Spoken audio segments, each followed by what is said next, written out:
Oke teman-teman, Assalamualaikum warahmatullahi wabarakatuh. Kita bahas ya tentang Timnas Voli Putra Indonesia di FIC Nation Cup tahun 2026. Waduh, parah banget, jelek banget mainnya dari Doni Haryono dan kawan-kawan kemarin ketika menghadapi Korea Selatan. Hasilnya kita sudah sama-sama nonton, Timnas itu langsung digeprek, langsung dibantai oleh Korea Selatan dengan skor 3-0. Ada beberapa faktor kenapa kok permainan Timnas itu kemarin amburadul banget, parah banget, dan seolah tidak memiliki greget atau tidak memiliki eager to win di tengah lapangan. Kita diskusi sehat aja ya teman-teman semua, jadi nggak usah gontok-gontokan. Kalau menurut saya, alasan pertama kenapa kemarin Timnas Indonesia itu tampil kurang greget itu adalah tidak ada leader di tengah lapangan. Para pemain itu seolah kebingungan ketika ada di momen-momen tertentu, misalnya di momen-momen terjepit ya, meskipun memang kemarin kita sempat leading, tapi ternyata kan juga tidak bisa mempertahankan keunggulan. Nah, disinilah peran dari leader atau pemain yang misalnya senior itu bisa untuk mengangkat moral, mengangkat mental, dan juga menjaga motivasi para pemain lain, terutama para pemain muda di tengah lapangan. Mungkin ada banyak volley-mania, banyak fans volley Indonesia yang setuju dengan regenerasi yang dilakukan misalnya oleh PBVSI. Tapi gini loh teman-teman semua, regenerasi itu kan sebenarnya bisa dilakukan secara bertahap atau tidak ujuk-ujuk dan tidak di event atau turnamen yang memang turnamen besar.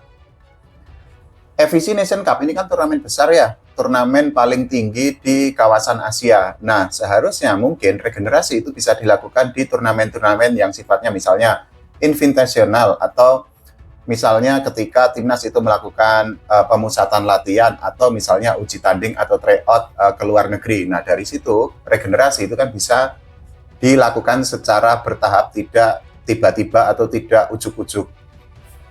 Hasilnya ya kayak gini kemarin, teman-teman boleh setuju boleh enggak lah ya. Kalau menurut saya ya akhirnya para pemain Timnas itu seperti kehilangan leader di tengah lapangan. Mungkin akan beda cerita kalau misal ada pemain senior seperti Nizar Zulfikar, Rifan Nurmulki, kemudian Dio Yulfikri, dan lain sebagainya. Pada akhirnya leader itu kan juga sangat penting ketika misalnya para pemain itu dalam tanda kutip kebingungan di tengah lapangan. Nah itu artinya ya mungkin langkah regenerasi ini terlalu cepat dan efeknya itu terlalu besar, atau ini terlalu take a risk atau terlalu ambil resiko bagi Timnas Voli Putra Indonesia. Tapi ya sudahlah, kan memang pada akhirnya ini fakta yang harus kita hadapi ya. Faktor kedua, kenapa kemarin Timnas Indonesia itu langsung dihajar, langsung digeprek oleh Korea Selatan itu adalah dari segi receive kita memang kemarin parah banget. Ada beberapa pemain yang kemarin memang menjadi incaran dari Korea Selatan dan receive-nya itu kan memang tidak terlalu baik. Nah, ini kan berkaitan dengan komposisi skuad ya, artinya OH di kita itu kan mayoritas adalah OH ofensif.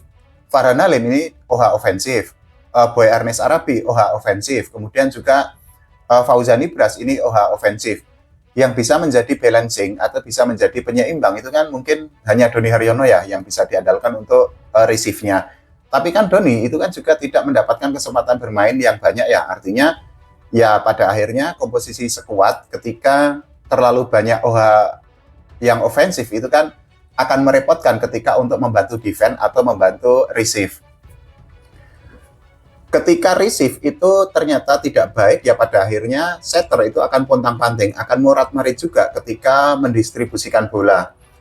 Belum lagi kalau kita melihat kemarin misalnya attack kita ya, attack kita itu kan memang beberapa kali itu kan memang bukan beberapa kali, cukup sering ketika kita kesulitan untuk menembus blok rapat dan juga pertahanan yang maksimal dari Korea Selatan. Padahal gini teman-teman semua, Korea Selatan itu juga tidak bermain istimewa kok ketika misalnya dikalahkan dengan Korea Selatan, ya permainan Korea dikalahkan oleh Thailand, permainan Korea itu kan juga so and so, artinya tidak ada improve yang luar biasa dari permainan dari Korea Selatan. Tapi sayangnya ketika Korea Selatan bermain tidak baik atau bermain tidak di level peak-nya, ya kita ternyata juga justru lesu darah atau tidak bisa untuk menunjukkan greget atau tidak bisa untuk menunjukkan kemauan yang sangat keras, mental yang sangat luar biasa di tengah lapangan. kita fair aja kok. Maksudnya gini, kalau ketika timnas bermain baik ya kita puji atau kita apresiasi, tapi kalau ketika timnas bermainnya amburadul atau murat-marit ya nggak apa-apa, kita kritik. Toh pada akhirnya kritik itu kan bisa menjadi pelecut bagi para pemain timnas di Indonesia. Yang repot itu gini juga teman-teman semua, ketika kemarin kita misalnya dari segi blok ya, blok kita itu kan beberapa kali itu kan memang para pemain seperti Teddy Oka dan lain sebagainya itu kan bisa melakukan blockingnya, tapi ternyata bloknya itu kan juga bolanya keluar atau tidak menjadi block point. Nah hal itu kan memang menjadi sebuah PR tersendiri bagi Redel Toiran sebagai pelatih timnas. Tapi ya mungkin ini juga merupakan buah dari persiapan kita yang sangat mepet, yang bisa dikatakan seadanya loh, karena ya gimana, kita mau mendekati FIC Nation Cup toh juga masih ada banyak pemain yang tarkam ya. Padahal seharusnya ini kan turnamen voli atau kejuaraan voli yang paling tinggi di Asia dan persiapannya itu kan harus maksimal. Nah tapi kan sayangnya persiapannya kan ya kita tahu kayak gitu-gitu aja. Akhirnya kalau hasilnya kayak gini kan juga ya kita sudah bisa memprediksi.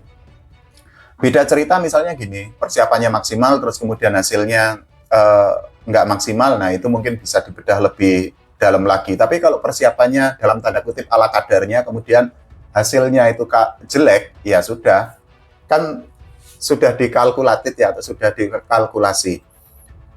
Nah balik lagi ke misalnya kenapa pilihannya adalah OH ofensif, ini pada akhirnya saya harus bilang gini teman-teman semua, ini boleh setuju boleh nggak ya, itulah manfaat ada OH yang kayak Mediol Yoku. Nggak apa-apa kalau teman-teman bilang bahwa, oh saya terlalu membela Mediol Yoku, santai aja. Atau misalnya karena saya meninggikan Mediol Yoku, terus teman-teman nggak suka, nggak nonton channel ini juga nggak apa-apa, santai aja. Kita diskusi sehat aja. Di tim putri, timnas putri, itu kan ada Mediol Yoku yang memang balancing ya, atau imbang. Artinya ya dirinya itu bisa membantu defense, bisa membantu receive, dan lain sebagainya. Meskipun mungkin banyak volley-mania, banyak fans volley Indonesia yang menganggap bahwa Mediol Yoku dari segi attack itu kurang. Tapi volley modern itu kan memang dalam tanda kutip menuntut pemain untuk yang OH ya, menuntut pemain bisa untuk melakukan attack dan juga defense. Nggak usah jauh-jauh, misal kayak Tyler Sander di Jakarta Lavani di Proliga ya.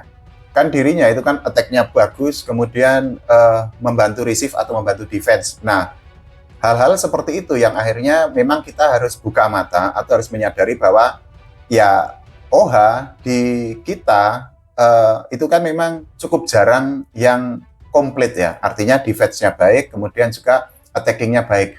Ini juga terjadi di cowok, artinya yang di cowok itu kan seperti yang tadi saya bilang, 3 itu kan ofensif semua, outside hitter-nya.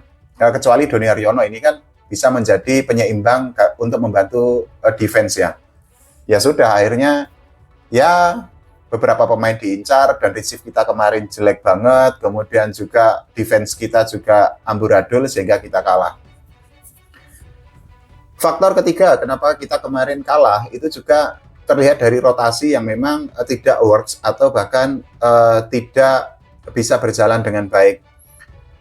Kayaknya ini ya memang masalah rotasi ini menjadi sebuah hal yang memang harus dibenahi oleh Redel Toiran sebagai pelatih timnas, meskipun ya kita hanya pengamat online ya, atau hanya kita bisa melihat dari luar atau dari TV aja. Tapi kan kemarin kita bisa melihat beberapa kali misalnya di momen-momen tertentu ketika pemain timnas itu seolah kebingungan, kan harusnya harus ada rotasi dari Redel Toiran atau harus ada pergantian pemain dengan tujuan yang pertama adalah mengubah game plan, yang kedua misalnya memberikan warna baru di tengah lapangan, nah yang ketiga adalah bisa untuk men-switch apa yang terjadi di tengah lapangan. Artinya ketika seorang pemain game plan itu berjalan tidak baik atau tidak semestinya atau tidak works, kan harus ada switch ya, harus ada perubahan di tengah lapangan.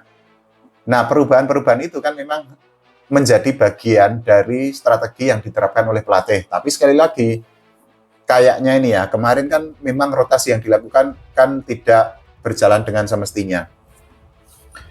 Ya, ini awal yang sangat buruk bagi timnas voli putra Indonesia, karena setelah ini timnas itu akan menghadapi Qatar. Nah, selain itu juga kekalahan ini kan akan membuat timnas itu semakin berat untuk finish di posisi 4 besar ya, sesuai dengan target dari PBVSI.